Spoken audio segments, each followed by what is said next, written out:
So undersecretion of growth hormone really only has an impact on our physical development if it occurs during childhood. They call that pituitary dwarfism. Now there are several different types of dwarfism. Pituitary dwarfism is not the most common type. Do you know what the most common type of dwarfism is? It's called achondroplasia.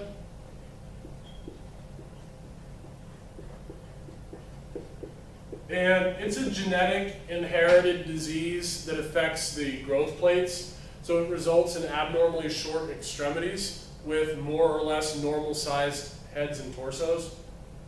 It is the most common type.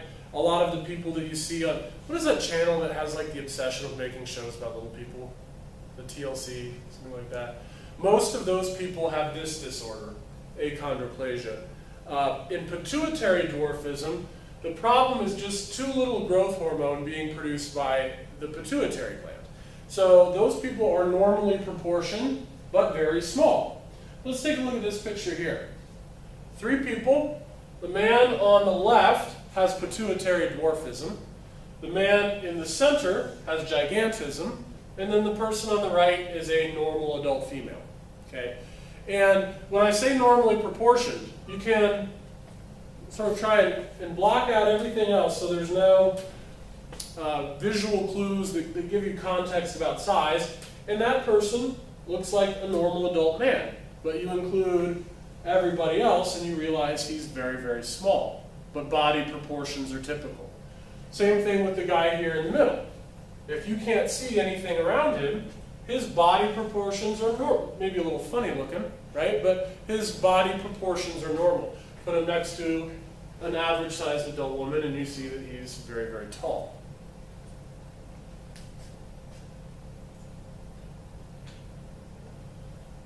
Also coming from the anterior pituitary is thyroid-stimulating hormone, or TSH.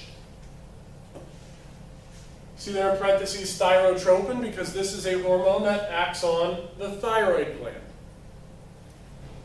We looked at this briefly earlier on when we were discussing the hormonal axis. So anterior pituitaries are always regulated by the hypothalamus, right? So in this case, the hypothalamus produces TRH. That stands for thyrotropin releasing hormone. That causes the anterior pituitary to make that thyrotropin, aka TSH, which will act on the thyroid, resulting in the production of thyroid hormones. Like all of these hormonal mechanisms, it operates on a basic negative feedback loop. So rising levels of thyroid hormone inhibit the initial steps. And through that, you achieve sort of a natural balance. If this goes up, you inhibit the chain of events. If this goes down, it speeds back up, and things tend to balance.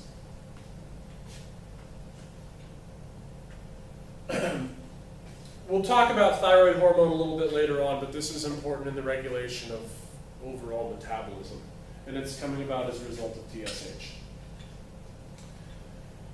Also from the anterior pituitary is ACTH, which stands for adrenocorticotropic hormone. Tropic, implying it's acting on another gland. What gland? The adrenal cortex, right. So this is coming from the anterior pituitary. Our hypothalamus can make something called CRH, corticotropin releasing hormone, and the anterior pituitary then makes ACTH to work on the adrenal cortex. There are actually several hormones that are released from the adrenal cortex. There's cortisol, aldosterone, and testosterone, believe it or not. They're all referred to as corticosteroids, and they're released in response to ACTH. One of the important things about ACTH is that it tends to increase levels during times of stress. So a lot of these corticosteroids can, especially cortisol, be considered stress hormones as a result. And again, we'll talk more about cortisol later on. But all of the hormones of the adrenal cortex are coming from the release of ACTH. So here you see what I wrote out earlier. Hypothalamus produces CRH, which in turn releases ACTH from the anterior pituitary. Now here's an interesting thing. It says it's released in response to our daily rhythm. Earlier on I said important things you need to know for each of these hormones include where they come from, what they do, and what their stimulus for release is. But that's not always so clear with a lot of hormones. And that's the case for ACTH and by extension CRH, really. It's more nebulous. So the release of CRH follows the daily rhythm, or the term you might have heard is the circadian rhythm, our sort of 24-hour cycle. Various activities in our body tend to occur at particular times during the day, with the most notable example of this being what?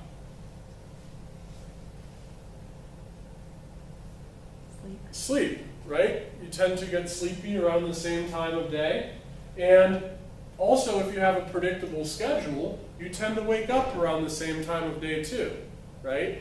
Because the hormones that are released from the adrenal cortex are involved in things like wakefulness. So this transition from the sleeping to waking state can be aided by the release of cortisol. So those things, they tend to peak and decline at given times throughout the day as a result of our CRH being tied to the daily rhythm. And in fact, you guys may have heard of this. They've been playing commercials on the radio and stuff for awareness of this thing. You heard of this disorder they are talking about now called non-24 disorder? It's a disease in people who are totally blind, and they lack consistency in this daily rhythm.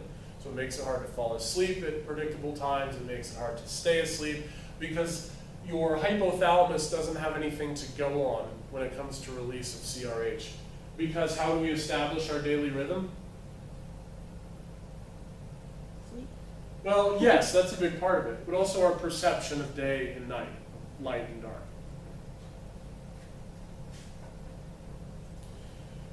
Also in the anterior pituitary are the gonadotropins, the hormones which act on the gonads, right, and stimulate production by the gonads. Those are follicle-stimulating hormone and luteinizing hormone. Now we'll have to go almost all the way to the end of this semester to really see this play out, but they are named according to their effect in the female body. But they are important in both males and females, okay? So these names, follicle-stimulating hormone, luteinizing hormone, describe the effects in the ovaries primarily. But both males and females rely on these hormones, not just the females. Essentially, FSH is responsible for the exocrine production of the gonads, and LH for the endocrine production of the gonads. What is the exocrine product of the gonads? What is the exocrine product of the gonads? Sperm and eggs. Sperm and eggs, the gametes is the name for those things. Right? What is the endocrine product of the gonads? Estrogen and testosterone? Yeah, the sex hormones, testosterone in males, estrogen and progesterone in females. So, as you can imagine, since it's all relating to either reproductive cycles or secondary sex characteristics, these gonadotropins are not released by the pituitary gland in prepubescent kids because they have no need for gamete production or sex hormone production, at least not in significant levels.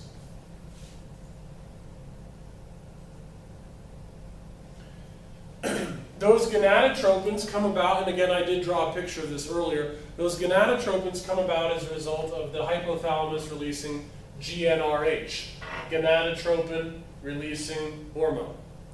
So levels of GnRH spike during and after puberty, and you get LH and FSH production. After that, it will become one of those typical negative feedback axes that we looked at. Hypothalamus produces GnRH, which causes the anterior pituitary to produce FSH and LH, regulating gonadal activity.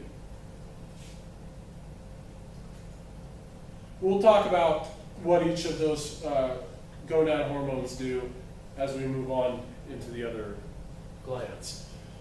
Anterior pituitary also producing this stuff called prolactin. Prolactin encourages mammary gland development and milk production. So if you were to examine the tissue in the breast of a non-lactating female, you would find that it's composed almost entirely of what? Fat. Fat, right? There is glandular tissue in there. It contains the mammary gland, but in a non-lactating state, those glands are highly atrophied and barely noticeable, right? But during pregnancy and then throughout nursing, the anterior pituitary is producing prolactin that causes those glands to hypertrophy and begin producing breast milk. So this should only be present really in pregnant or nursing women. So do males have mammary gland tissue? I think they do. Yes, they do.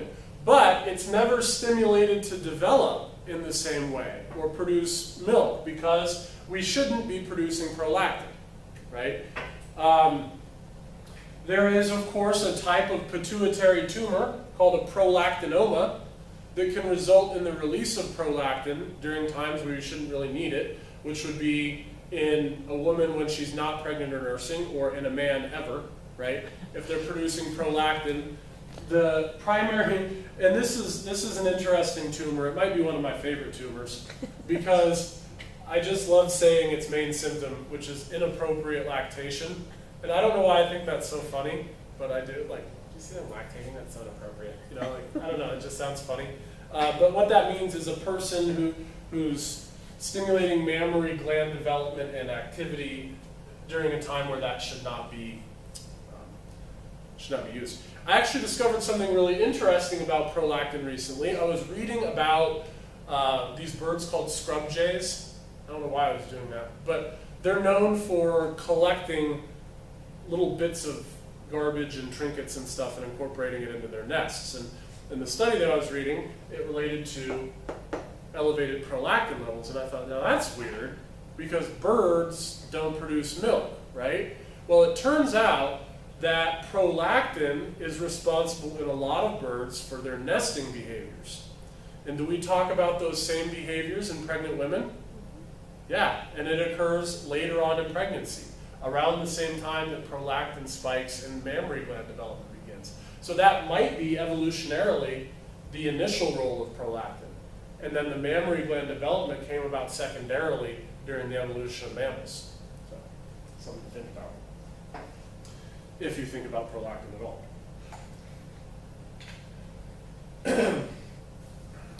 So prolactin and oxytocin need to be involved in this. Prolactin is responsible for the production of breast milk. What is oxytocin's role in nursing? Releasing it. The release, the ejection, or what they call letdown of milk during nursing.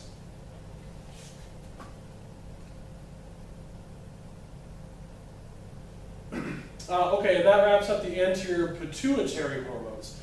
Any questions about that before we move on to the second half of chapter 16? Actually, you know what? I'm going to call an audible. Since we weren't even really supposed to start chapter 16 today, but we did anyway, we don't really need to continue on any further. So why don't we call it a day? We will meet back, well, morning. We'll meet back after lunch at 1 o'clock to have our lab on the respiratory and digestive system.